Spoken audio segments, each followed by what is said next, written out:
This program is brought to you by Rogers Xfinity, connecting you to more of what you love. Visit Rogers.com for more details. The opinions expressed in the following programs are those of the participants and do not necessarily reflect those of Rogers Cable or Rogers TV.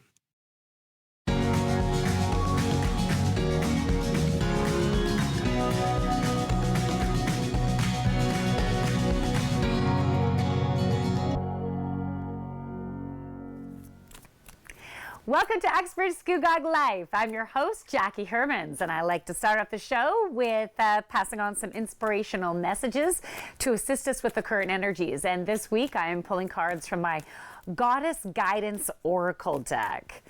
So I feel like sometimes the card is not ready to come out. Wait, oh no, it's the top one. Okay, so it's Goddess Unog. I'm going to see if we can zoom it in there. The main message there is easy does it. So there's no need to hurry or force things to happen. Everything is occurring in perfect divine timing. So sometimes Spirit just wants us to be patient, because if we push something, then you can create constriction.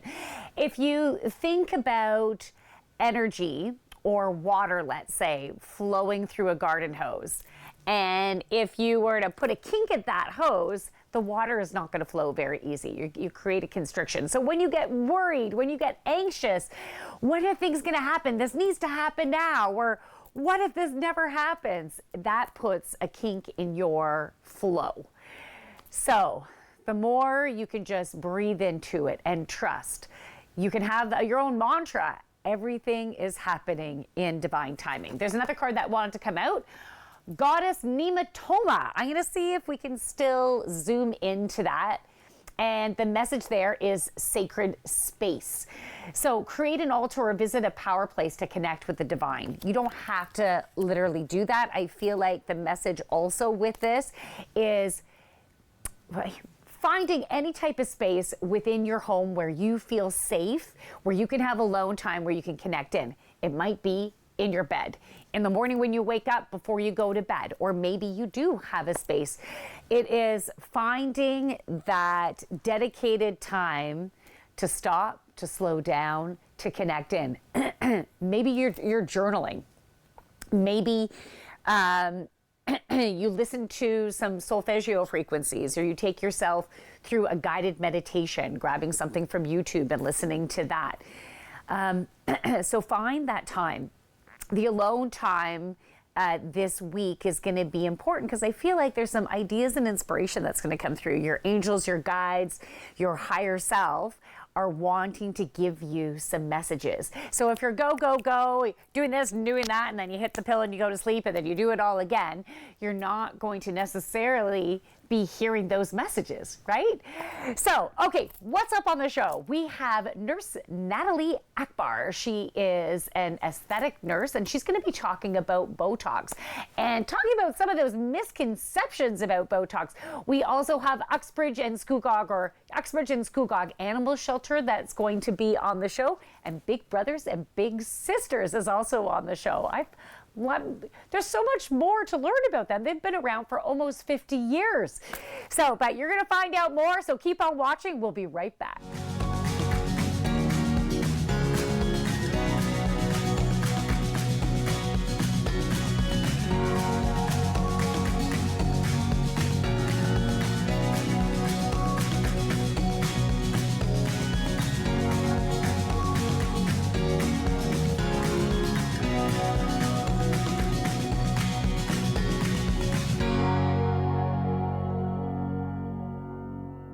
Hi, my name's Scott Dennis, host of the Sports Report here on Rogers TV Durham. Do you love sports? So do I, and we're talking about it anywhere from the Oshawa Generals to college, university to amateur sport. Make sure you tune in here, only on Rogers TV Durham.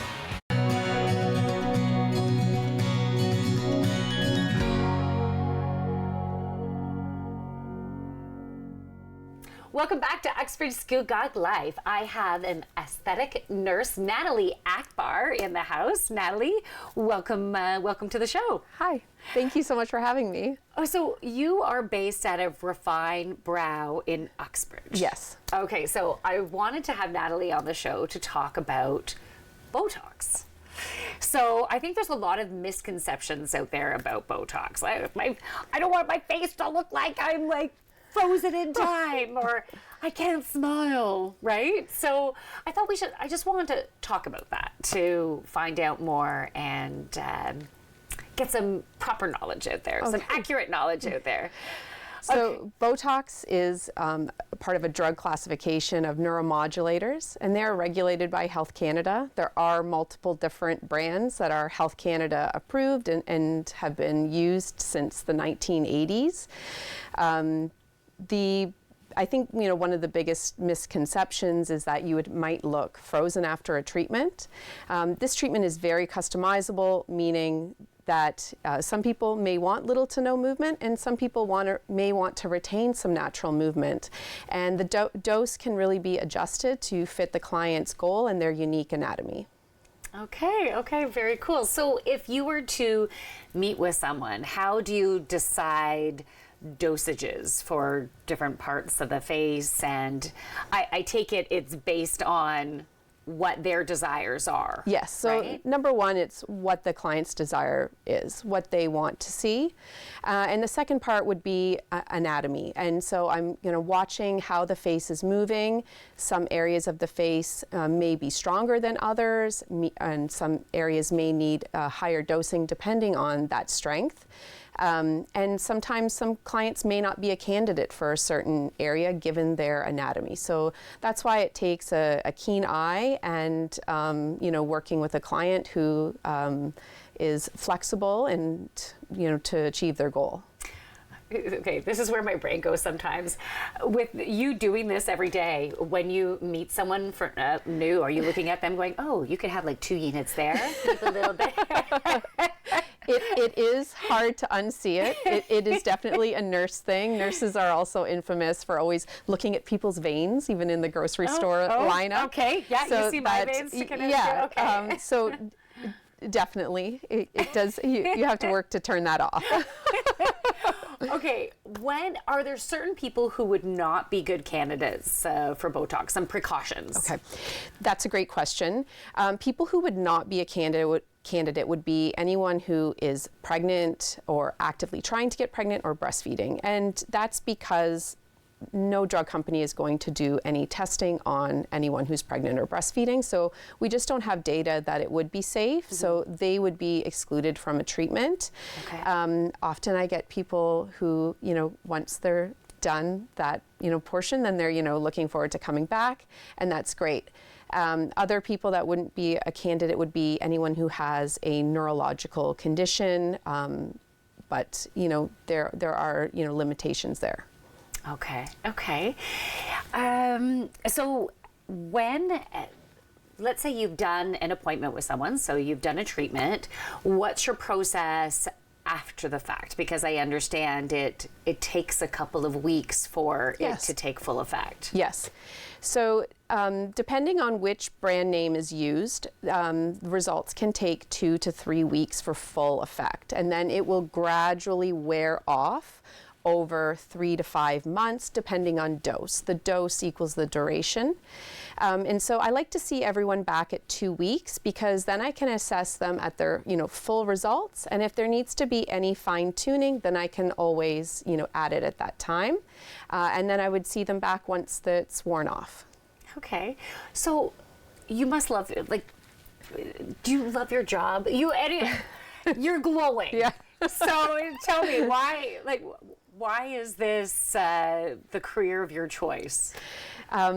I think from an early age, I always knew I wanted to be a nurse, and nursing is a great profession because there's so many different areas that you can work in. And I've been a registered nurse for 18 years, and for 15 years I was in the hospital. I worked in emergency and the cardiovascular intensive care, and I've always been interested in the aesthetic side. And I was very fortunate that a door opened for me, and I took that chance. And I love what I do. I love going to work, and I love the community of Uxbridge. I've met some incredible people here.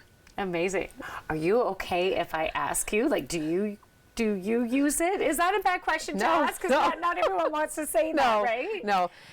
Yes. So okay. I get treated every 3 to 4 months. And, I think something also that's important to understand, specifically talking about a neuromodulator like Dysport or Botox, is it's very preventative, meaning that it's not a magic eraser. It's going to prevent the lines from becoming etched into the skin, because what it's doing, it's blocking the nerve from making the muscle contract so strongly that it's pulling on the skin, and you see that line. Now, once those lines are etched into the skin, then you need to look at something more corrective, like microneedling, or a laser treatment, or incorporating something like a retinol into your skincare. But I always tell people the number one thing you can do for your skin is wearing sunscreen every day, all year round. Yeah, because even during the winter, like sometimes we see the sun, but doesn't it come through the clouds anyways? Yes, yeah. So, and then the wind will affect your face too? Sorry, go ahead. We often get hung up on UVB rays, and those are the rays that burn, and that's what we're always, we'll wear sunscreen, daylight in the summer, but UVA rays are the same all year round, and that's what ages the skin. Okay. All right. So, and any particular, I don't know if you're allowed to say this, but are there favorite products that you have that you like to use when it comes to retinol in it? I think the important thing about incorporating a retinol is that you start, if it's new to you, that you start on a lower dose and work your way up. And I think what happens often with retinol is that people, start it, right away, and they use it every day, and then they start to experience some peeling. And that's what, retinol is increasing how fast the skin cells turn over. So it's just doing its job too well. When you really should incorporate a retinol slowly, like once every 3 days, and then every other day, and, work your way up. There's some people that can only tolerate it, once or twice a week, and that's fine. But I think, the important thing about retinol too is that you're looking for a brand that shows their percentage. I think that's important, because otherwise you don't know what percentage you're getting. Okay, I think we're going to have you back on the show with more skincare tips. I think that would be fabulous. So thank you so much, Natalie Akbar from Refined Brow in Uxbridge. We'll be back with more on Uxbridge Scugog Life. Stick around.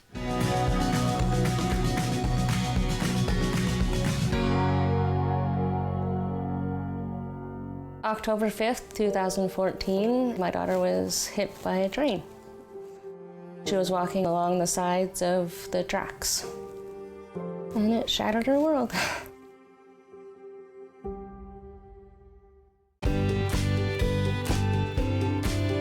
You're watching Rogers TV.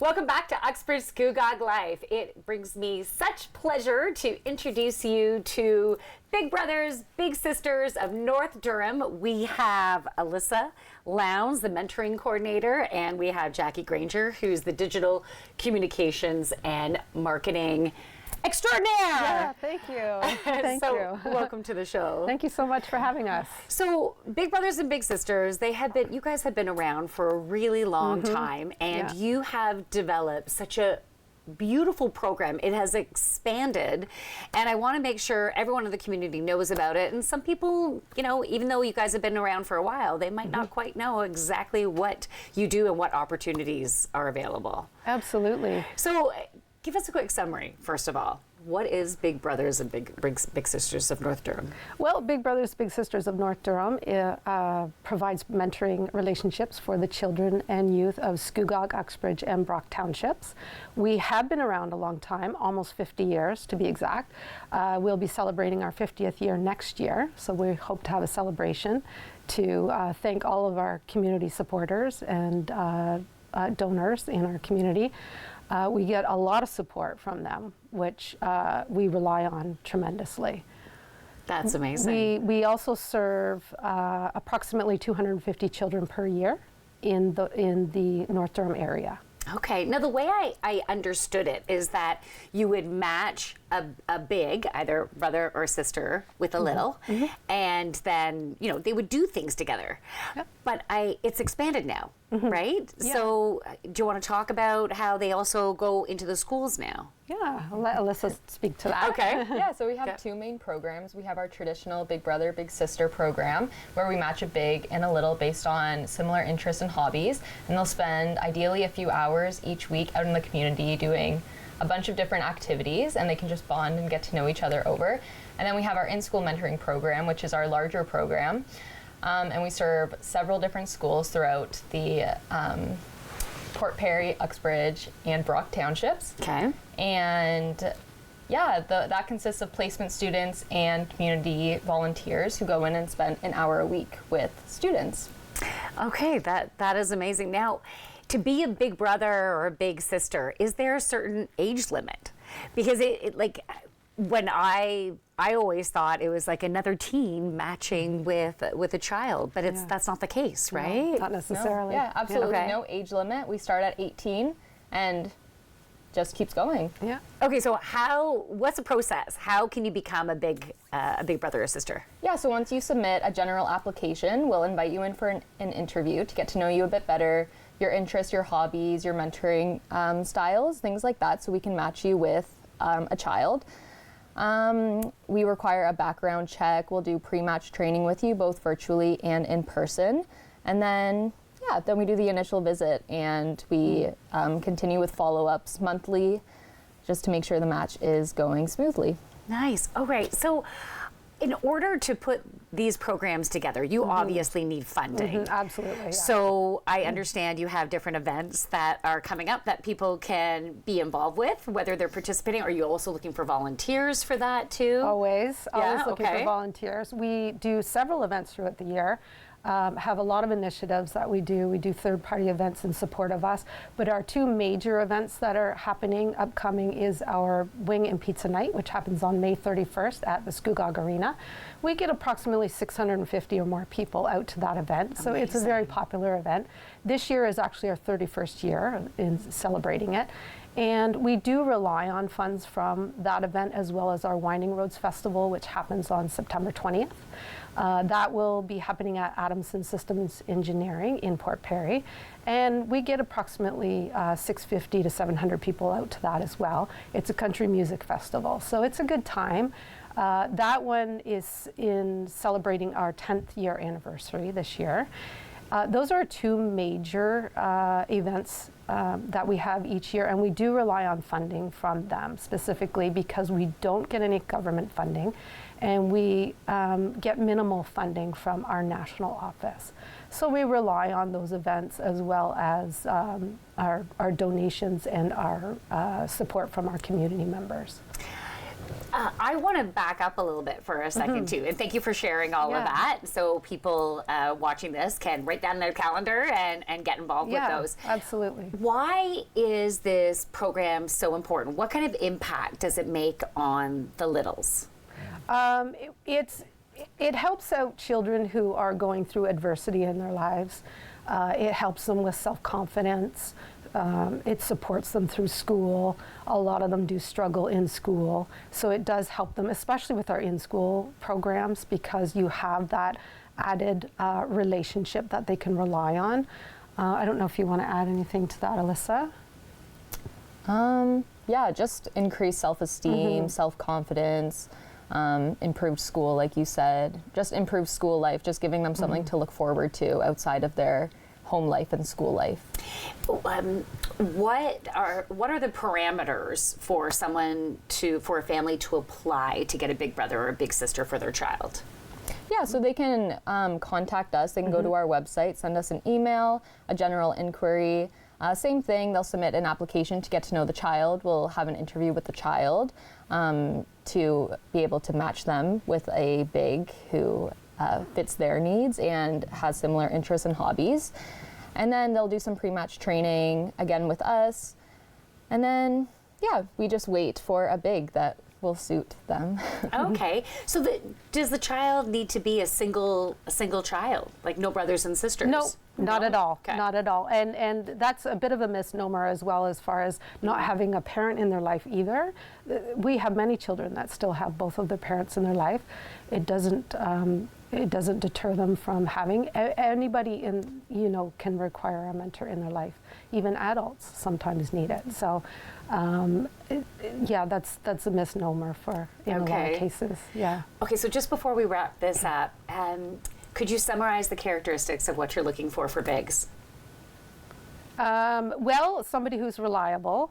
The girls, the mentoring coordinators, they do look at the best matches for each other. So they do go through that process to ensure that big won't necessarily leave the little or will commit that time to the little. So nice. That's a big part of it. All right, so what website would you like to direct people to find out more information to start getting involved or to apply? Yeah, absolutely. Yeah. So it's Big Brothers Big Sisters of North Durham, and you can follow our socials on Facebook or Instagram, BBBS_ND, and I'm always putting stuff out on socials, so you can follow us there, like us, and you'll see all of our events as well and information that way. Amazing. Well, thank you ladies so much for being on the show. Thank you. We'll be back with more on Uxbridge Scugog Life. Stick around.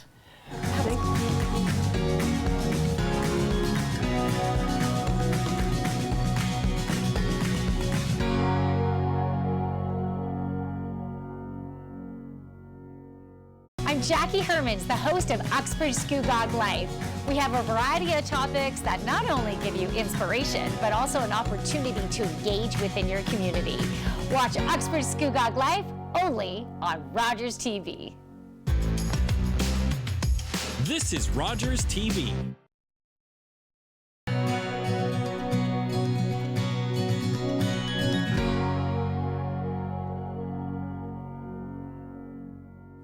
Welcome back to Uxbridge Scugog Life. So it brings me pleasure to introduce you to two lovely ladies from the Uxbridge and Scugog Animal Shelters. So first of all, over here we have Jessica Pett, such an appropriate last name, who is an animal control officer. Yeah. And then we have the animal shelters supervisor, and it's Emily Gerber. Very cool last name. I love, wow, I was going to say Gerbera daisies, but it's Gerber, and I know when I was little I quite enjoyed the baby food as well. Me too. Such a weird interview already.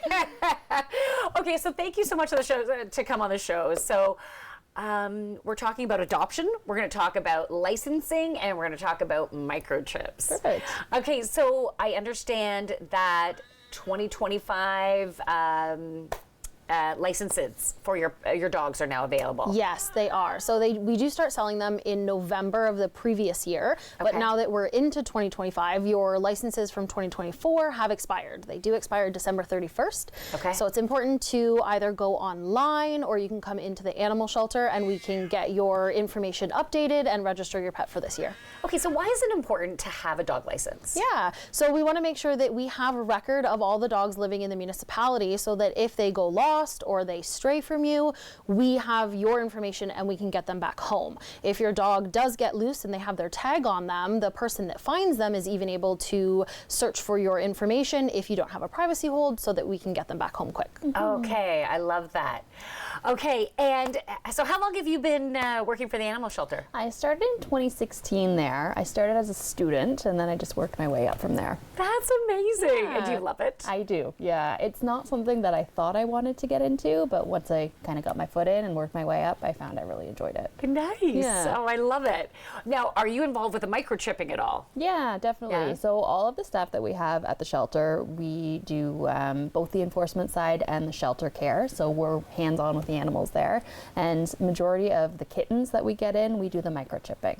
So it's a good service. One thing that I'll add, the dog licenses are great because even if you do have your animal microchipped, lately we've been getting a lot of animals in that their chip information might not be updated, or sometimes people don't know to go and get the animal scanned. So you do have to scan the animal for a chip and then contact a company to get that owner's information. So the licenses are great because it's actually just a tag. You only have to call the number and it gets them home pretty quick. I'm so glad you guys shared that, because I think there's a lot of misconceptions about the licensing. You know, some people say, oh, it's just a cash grab. Yeah. Why do you have to license your dog? So, but this makes sense. There's a really important reason, so you can get your animal that you love so much back. Definitely. Yes. Yeah. Now, I understand. Okay, before we meet Ethel, we have, if you can hear any meowing in the background, we have an adoptable here. So, are there any microchip sessions that are coming up right now? What do you call it? A session, Yeah, an a event clinic. where you a Like clinic. a chip Thank you. clinic. Yeah. Thank you. Yeah, we hosted our first one at the shelter in the fall, where our Okay. staff had microchips that we implanted for residents that brought their animals to us. So we don't have a specific date for the next one, but it's going to be this spring. Okay, and is there a cost associated with getting the microchips? Yes, so it's $30, and all the proceeds from paying that fee go towards the medical care for the animals in the shelter. Oh, I love it. Yeah. Okay, that's so great. And so you have various adoptable pets right now. Can we meet Ethel? Of Yes. course. Okay. Let me bring her out for you. So I understand Ethel is a senior. Yes, we brought her because she's been in the shelter for quite some time now, and unfortunately, as a senior who is also on medication for a thyroid concern, we just haven't had anybody interested in adopting her. So we wanted to bring her out and show the public that we have this beautiful senior cat, and all she needs is a home of her own. Yeah. She is so sweet. She is so soft and so little. She's very sweet. So a lot of times the seniors or the special needs cats, they do sit for a while. It's tough to find them that specific home that they need. Yeah. But they're great cats. So approximately how old do you think she is? She came to us as a stray, so there's not a great way to determine a specific age, but we would think at least 10, and she could be into her teen years. Okay. So what would be the average cost to be able to take care of her month to month with the medications? Yeah, the medication, it depends on the vet that you use, the cost of that medication. Okay. But generally it is minimal. We did some calculations before we came, and one bottle of her pills generally lasts her about 3 months. So it's minimal. Okay. Okay. Oh, she is so sweet. And what have you discovered about her demeanor? What type of home do you think would she fit into really nicely? Ethel is a quiet girl, so she'll do her laps around the adoption room. She'll go explore. She sometimes wanders the shelter, and then when she's done with that, she just puts herself back to bed. So she likes her wandering time, her exploring, and then when she's done, she just goes and has a nap. So she is quiet. Does she seem to like to snuggle with the two-legged ones? She definitely likes attention. She can be a little bit sassy, so when she's had enough attention, she'll definitely let you know. But Okay. overall, she's very sweet, as you can tell. Yeah. Yeah, she's not a huge fan of the other cats at the facility. Okay. She will tolerate their presence, but I do think that she would prefer a home that doesn't have other cats. Okay. What about other animals, such as dogs? I think that if it was a respectful dog, that she would adjust in a home with a dog. Okay. Okay. That would not be my home. My dog would not be respectable. Okay. So where can people go to find out more about Ethel, or more about maybe some of the other cats or other animals that you have up for adoption? We keep our Facebook and our Instagram page, which are just at Uxbridge Scugog Animal Shelter, pretty up to date with our animals that are available for adoption. On each of their biographies, we put information on how you can adopt. You can Okay. call us, email. With cats, you can pop into the shelter and just visit our adoption room. With dogs, we require a little bit more information before we do meet and greets. And we have an application process that we have residents submit. We do a little verbal interview, and then we would proceed with the adoption if all goes well. Okay, amazing. Well, thank you so much for bringing Ethel on the show, and I would love to have you back for more shows to introduce us to other adoptable pets and other events that you have coming up. Definitely, we'd love that. Thank you. So thank you so much for watching Uxbridge Scugog Life. I'd like to thank all of our guests that came on the show. And guess what? We'll be back with more next week on Uxbridge Scugog Life. We'll see you then.